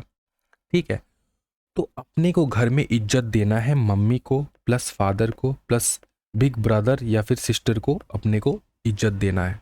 ठीक है, तो हम लोग अगर किसी एक मैटर से रिलेटेड तीन अलग अलग लॉ, अलग अलग बात बोल रहा है, तो हम लोग करेंगे हार्मोनियस कंस्ट्रक्शन। क्या करेंगे? हारमोनी। अच्छा, ये जो वर्ड है हार्मोनी, देखो हारमो, ये नियस हो जाएगा तो हार्मनी। हार्मनी का मतलब क्या होता है? हार्मनी का मतलब क्या होता है? हार्मनी का मतलब होता है सब मिलजुल के। हार्मनी मिलजुल के, है ना? तो हम लोग क्या करेंगे? हार्मनी से हार्मोनियस कंस्ट्रक्शन करेंगे। मतलब इस प्रकार से कंस्ट्रक्शन करेंगे, इस प्रकार से इंटरप्रिटेशन करेंगे कि हर एक लॉ को इज्जत मिले। किसी भी हम लोग किसी भी एक लॉ को एकदम मना नहीं कर देंगे कि नहीं तुम्हारा नहीं सुनेंगे हम, या फिर कंपनी लॉ को नहीं बोल रहे कि कंपनी लॉ मम्मी तुम्हारा नहीं सुनेंगे, हम सिर्फ डैडी का सुनेंगे। या फिर कंपनी लॉ, या तुम कह रहे हो कि डैडी का नहीं सुनेंगे सिर्फ मम्मी का सुनेंगे, या फिर तुम कह रहे हो कि ना तो मम्मी का सुनेंगे ना तो डैडी का सुनेंगे, सिर्फ हम लोग बड़ी बहन या फिर बड़ा भाई का सुनेंगे। समझ में आ रहा है? इस प्रकार ऐसा नहीं होना चाहिए। तीनों को इज्जत देना है, तीनों इंपॉर्टेंट है। तो हम लोग क्या करेंगे? हारमोनियस कंस्ट्रक्शन करेंगे। इसका मतलब जब भी तुमको लॉ में किसी भी एक टॉपिक से रिलेटेड अलग अलग स्टैट्यूट, अलग अलग लॉ, अलग अलग प्रोविजंस दिख जाए एक ही टॉपिक से रिलेटेड, तो उनको इस प्रकार से मिला के तुम इसको इंटरप्रेट करोगे सो दैट सबको इज्जत मिल पाए। कोई भी दूसरा जो है, दूसरे को तुम एकदम नलीफाई ना कर दो। इसको कहा जाता है हार्मोनियस कंस्ट्रक्शन। क्या है प्रॉब्लम? क्या है प्रॉब्लम? ये है कि इफ टू प्रोविजंस, दो प्रोविजन है एक्ट के, सीम्स टू क्लैश कर रहा है, एक दूसरे के साथ क्लैश कर रहा है, ठीक है, इंटरप्रेट देम सो दैट, इस प्रकार से इंटरप्रेट करो अगर पॉसिबल हो कि both can be given effect. Avoid a head on clash. अगर दो क्लैश कर रहा है तो दोनों के बीच में हार्मनी लाओ, दो प्रोविजन के बीच में हार्मनी लाओ। एक एक प्रोविजन को इंपॉर्टेंस देना है, दूसरे को इंपॉर्टेंस नहीं देना, ऐसा नहीं होता है। दोनों को इंपॉर्टेंस देना है, दोनों को इस प्रकार से मिला के, एकदम मिश्रण से तुमको इसको मिला के तुमको इंटरप्रिटेशन करना होता है, जिससे जिससे दोनों का जो इंटेंशन है वो डिफीट ना हो जाए। दोनों जो है सर उठा के खड़ा हो पाए, दोनों प्रोविजन की, हाँ चलो मेरा भी बात सुन रहा है, तुम्हारा भी बात सुन रहा है। समझ में आ रहा है? इसको कहा जाता है हार्मोनियस कंस्ट्रक्शन। जब दो प्रोविजन, किसी भी एक्ट में दो प्रोविजन जो है अगर कॉन्फ्लिक्ट कर रहा है, एक दूसरे के साथ क्लैश कर रहा है, तो तुमको दोनों को इफेक्ट देना है अगर पॉसिबल हो तो। ये तुमको दिमाग में रखना है। अगर पॉसिबल नहीं हो रहा है तो जो जो सेंस बनता है उसको लो, ठीक है, जो सेंस बनता है उसको लो, लेकिन जितना हो सके भैया, जितना हो सके हमेशा याद रखना, कृपा करना कि दोनों को हम लोग क्या कर पाए, दोनों को हम लोग इज्जत दे पाए। समझ में आ रहा है? समझ में आ रहा है? ओके। एम क्या है? Aim for consistent enactment of the entire statute, मतलब पूरे स्टैट्यूट को हम लोग इज्जत दे, ये है एम। समझ में आ रहा है? केस लॉ का नाम देखो, केस लॉ वेंकटरामा देवरू। एससी ने बताया, ऐसे मतलब सुप्रीम कोर्ट ने हार्मोनियस रूल बताया यहाँ पे, ठीक है। State power for social welfare reform in religious institution and article 26B में बताया, ये है 25(2)B, religious denomination right to manage its own affair. अब देखोगे ना तुम कि कॉन्स्टिट्यूशन में एक्चुअली क्या है कि स्टेट को पावर मिलता है social welfare and reform in religious institution में रिफॉर्म्स लाना, थोड़ा चेंजेस वगैरह लाना, ठीक है। जैसे सबरीमला टेम्पल का केस हुआ था, तुमको पता ही है, वहां पे विमेंस जा सकते थे, मेंस अलाउड नहीं थे। एंड नहीं, केस ऐसा नहीं था। केस ऐसा था कि आई थिंक मेंस्ट्रुएटिंग वुमेन्स जो है वो प्रेजेंट नहीं हो सकते थे, ठीक है। तो बात सिंपल ये है कि स्टेट के पास पावर मिलता है कि रिलीजियसली रिफॉर्म्स करना, कि हर सब कुछ इक्वल होता है, लेकिन ये बहुत ही बकवास है। ये ऐसा होना नहीं चाहिए था, क्योंकि एवरी रिलीजन जो है उसका एक मान्यता है, ठीक है, एक रीजन की वजह से we call it is a religion. हर रिलीजन डिफरेंट होता है एंड ऑल दैट, ठीक। तो अगर स्पिरिचुअली, क्योंकि देखो इंडिया में ना ऐसा नहीं है कि सिर्फ तुमको लग रहा है कि भैया एक टेम्पल है जिसमें वुमेन्स को अलाउड नहीं है, ऐसा नहीं है। बहुत सारे ऐसे टेम्पल्स है भैया, राजस्थान में भी टेम्पल है जहाँ पे मेंस अलाउड नहीं है दोस्तों, मेंस अलाउड नहीं है। समझ में आ रहा है? This is to protect, because हम लोग भैया, हमारा जो मतलब इन ए सेंस की ये जो हमारा सनातन धर्म है, ये इतना ज़्यादा डीप है, इतना ज़्यादा वास्ट है कि हम लोग बहुत सारे एस्पेक्ट को ध्यान में रखना होता है, तब जाके हम लोग ये रूल्स एंड रेगुलेशंस बनाते हैं। अंडरस्टूड? तो स्टेट को पावर है, लेकिन आज का फैक्ट ये है कि स्टेट के पास पावर है कि वो रिलीजियस इंस्टीट्यूशंस में रिफॉर्म्स ला पाए, ठीक। और आर्टिकल 26 बी ये कहता है, religious denomination right to manage its own affair. मतलब 25(2) एंड 26(b), ठीक है, 25(2)(b) एंड 26(b) दोनों कॉन्स्टिट्यूशन में लिखा है, एंड दोनों अलग अलग बात बोल रहा है। एक बोल रहा है कि स्टेट को पावर है, दूसरा कह रहा है कि भैया रिलीजियस डिनोमिनेशन अपना खुद का चीज, खुद का अफेयर खुद मैनेज करेगा, कोई दखल अंदाजी नहीं करने वाला। समझ में आ रहा है? तो जब तुम देखोगे ना कि दो प्रोविजन कॉन्फ्लिक्ट कर रहा है, दो प्रोविजन क्या कर रहे हैं, कॉन्फ्लिक्ट कर रहे हैं, लेकिन दोनों तो है नहीं कॉन्स्टिट्यूशन के अंदर। तो दोनों को इज्जत देने के लिए सुप्रीम कोर्ट क्या करेगा, हारमोनियस कंस्ट्रक्शन करेगा। समझ में आ रहा है? हारमोनियस कंस्ट्रक्शन, ठीक, समझ में आ रहा है? रूल ऑफ एजिस्डम जेनरिस क्या है बताओ? रूल ऑफ एजिस्डम जेनरिस, बहुत ही बवाल, बहुत ही बवाल, बहुत ही ज्यादा बवाल। रूल ऑफ एजिस्डम जेनरिस, ठीक है। ओके, देख लो कितना टॉपिक्स बचा है, शायद और एक क्लास लग जाएगा इस चैप्टर को कंप्लीट करने में, लेकिन जितना हो पाए हम लोग करेंगे, ठीक है। टेंशन नहीं लेना, आराम से बैठ के करो। रूल ऑफ क्या बताओ, एजिस्डम जेनरिस। एजिस्डम जेनरिस बहुत ही बवाल। एजिस्डम जेनरिस में क्या होता है समझो। एजिस्डम जेनरिस में यहाँ पे करवा देता हूँ, सो दैट तुमको जो है साइड बाय साइड जो है ना, तुमको एक आइडिया मिले। यहाँ पे एजिस्डम जेनरिस क्या कहता है, सुनो अच्छे से, बहुत अच्छे से। एजिस्डम जेनरिस कहता है, दोस्तों मजा आ रहा है कि नहीं बताओ सबसे पहले। चलो अगर मजा आ रहा है तो अच्छी बात है। एजिस्डम जेनरिस क्या कहता है? एजिस्डम जेनरिस ये क्या कहता है? कहता है, ये एक लॉ ऑफ इंटरप्रिटेशन है। कहता है कि देखो दोस्तों, अगर तुम्हारे पास कोई ऐसा बहुत बड़ा लॉ आ जाए, ठीक है, लॉ, और लॉ में लिखा है कि this this this this this this this, ये एक लिस्ट है, क्या बताओ? लिस्ट है, एन्यूमरेशन है, लिस्ट है, एन्यूमरेशन कह सकते हो, लिस्ट कह सकते हो, लिस्ट है, ठीक है। और इस लिस्ट पे ये लॉ लागू होता है, इस लिस्ट में जो भी है वो लागू होता है। एंड अगर लिस्ट के नीचे लिख दे एक्सेट्रा, ठीक है, एक्सेट्रा लिख दे लिस्ट के नीचे, अंडरस्टूड? ये लॉ है, ये लॉ बना है, लॉ का पूरा लिस्ट है। बोला कि ये लॉ जो है लिस्ट में जो कुछ है वो सारा इंक्लूड होता है इस लॉ में, और लास्ट में लिख दिया एक्सेट्रा। एक्सेट्रा का मतलब क्या होता है कि और भी चीज इंक्लूडेड हो सकते हैं इसमें, और भी चीज इंक्लूडेड हो सकते हैं। अब तुम्हारा सबसे बड़ा क्वेश्चन ये है, तुम्हारा सबसे बड़ा क्वेश्चन ये है कि और क्या चीज इंक्लूड करोगे इसके अंदर? तुम तो मन मर्जी के हिसाब से कुछ भी नहीं घुसा सकते, कुछ भी तो नहीं घुसा सकते। तुमको अगर यहाँ पे लिखा है एक्सेट्रा, इसमें तुम क्या घुसाओगे? ये भी तो क्वेश्चन है ना। लॉ मेकर, ये जो सुप्रीम कोर्ट है या फिर हाई कोर्ट है, उनके जज ये एक्सेट्रा को किस प्रकार से इंटरप्रेट करेंगे? ये है क्वेश्चन मार्क। एक्सेट्रा को हम लोग किस प्रकार से लेंगे? तो इसका आंसर क्या है पता है? एजिस्डम जनरलिस कहता है, देखो अगर तुमको मैंने लिस्ट दे दिया एनिमल्स का,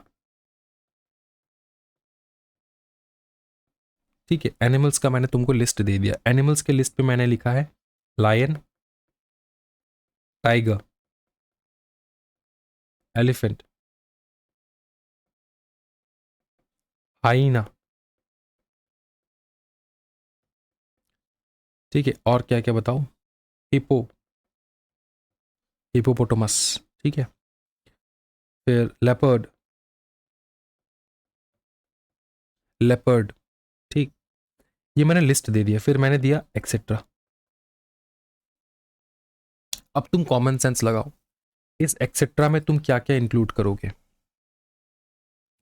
मैं लिस्ट बताता हूं, तुमको बताना है कि ये इंक्लूड करना है कि नहीं करना है, ठीक है? चलो, लिस्ट में मैंने लिखा है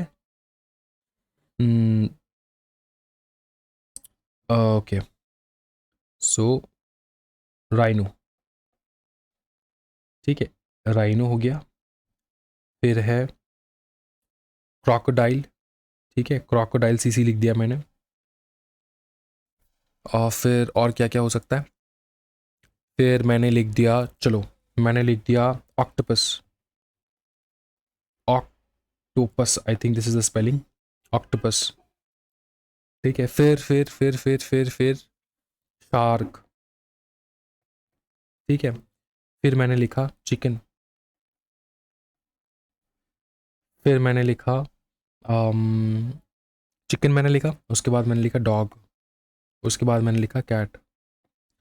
अब तुम बताओ इस एक्सेट्रा में क्या क्या इंक्लूड होगा, क्या क्या इंक्लूड नहीं होगा?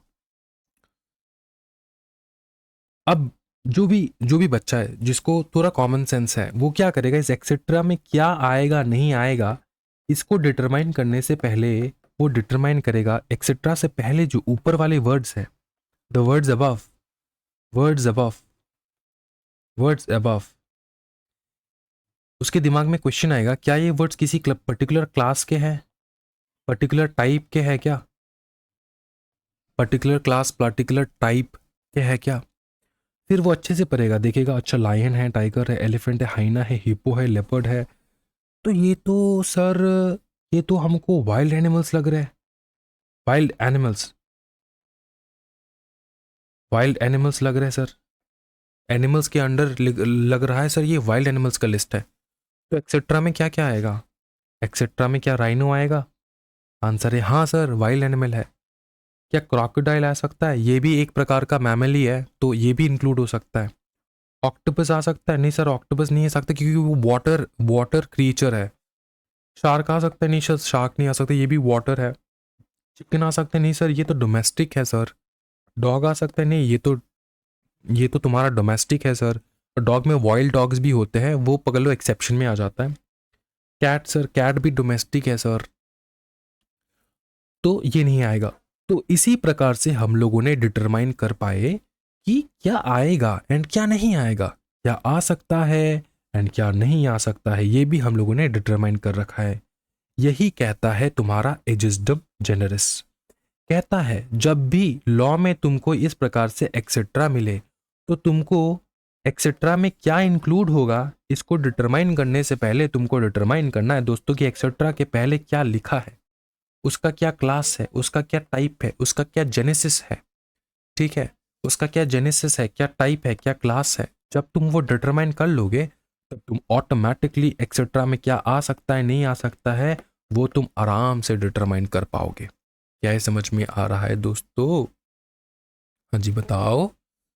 ठीक है, देखो, एजिस्डम जेनरिस ऑफ द सेम काइंड, क्या बताओ? Of the same kind, of the same kind, ठीक है। अच्छा,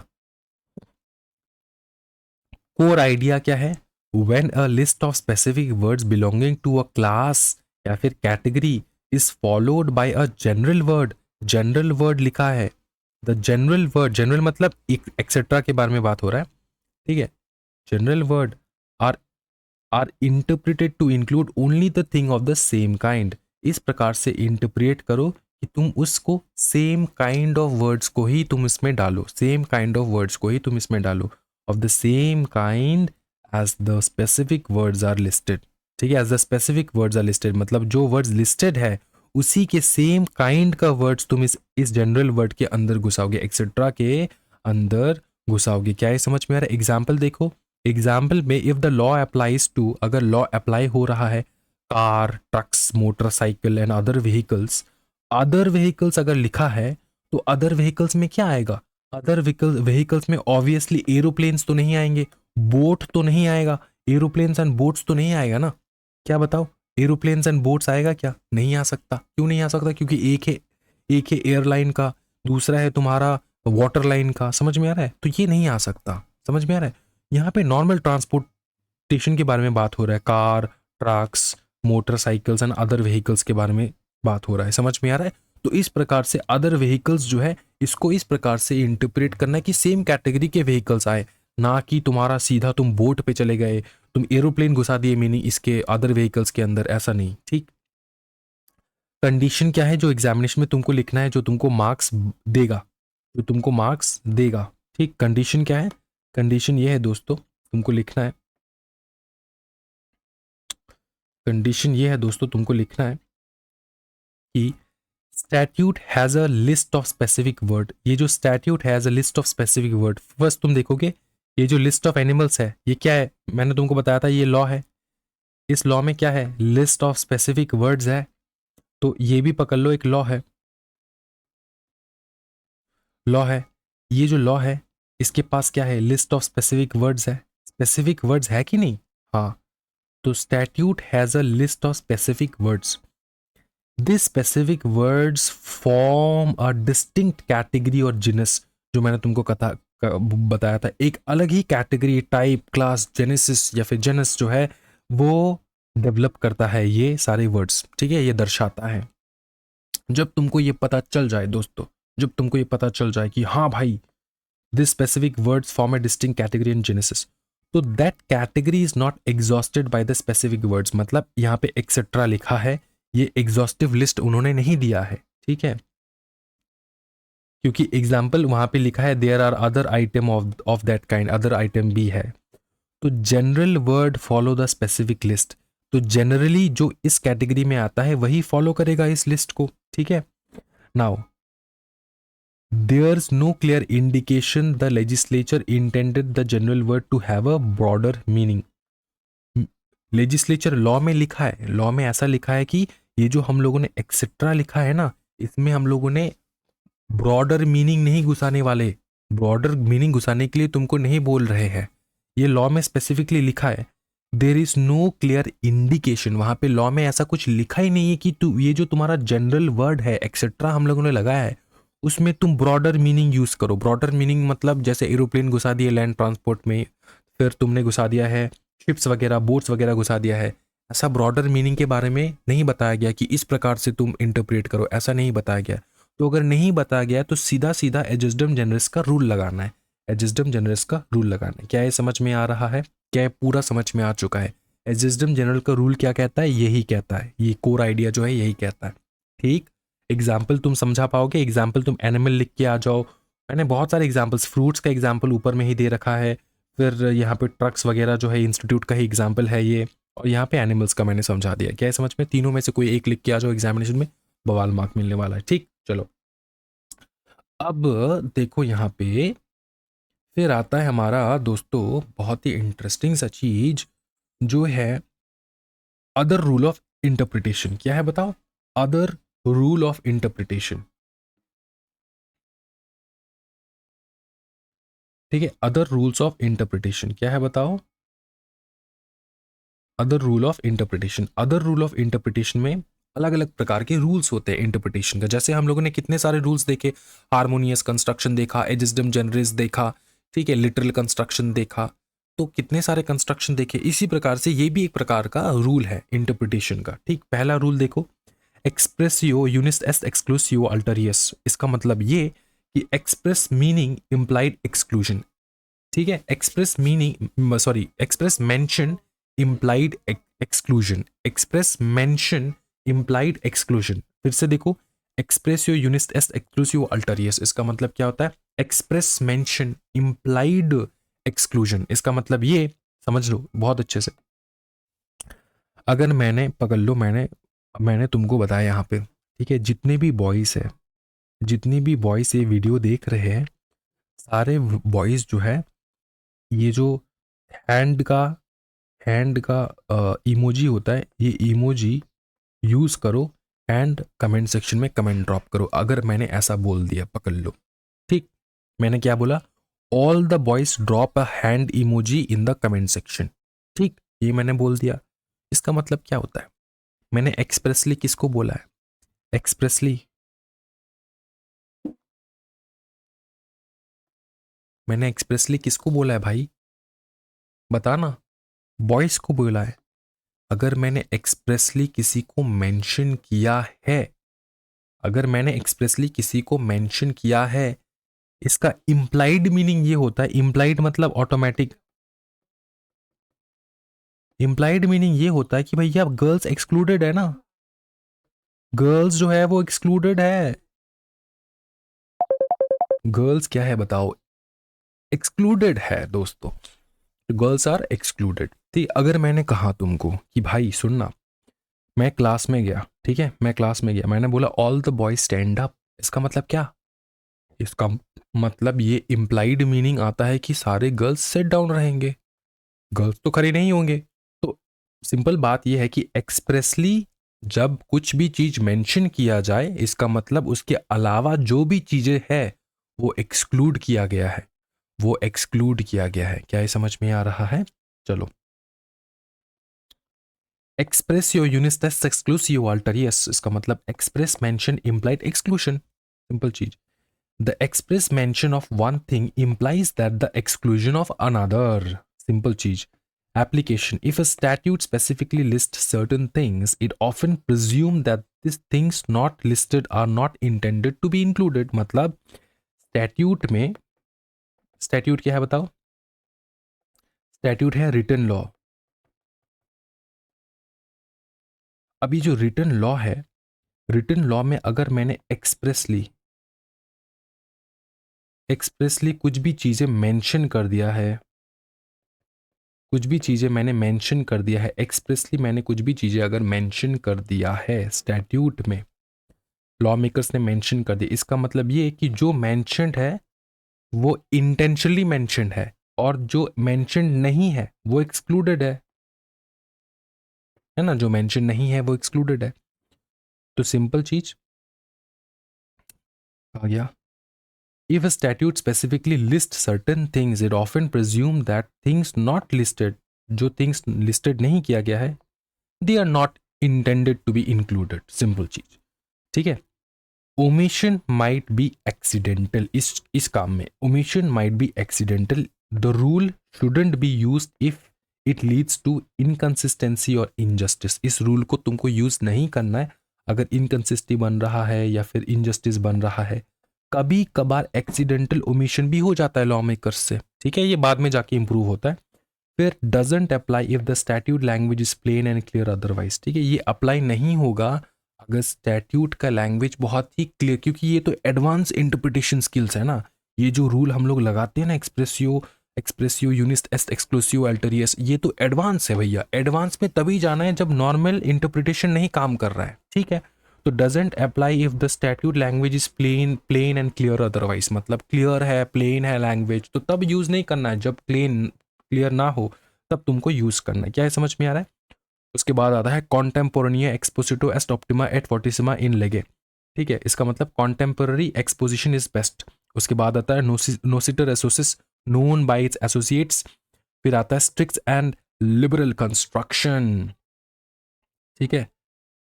फिर आता है प्रिजम्पशंस ऑफ इंटरप्रिटेशन, ठीक है, यहाँ पे प्रिजम्पशन स्टार्ट हो जाएगा एंड ये इंटरनल एड स्टार्ट हो जाएगा।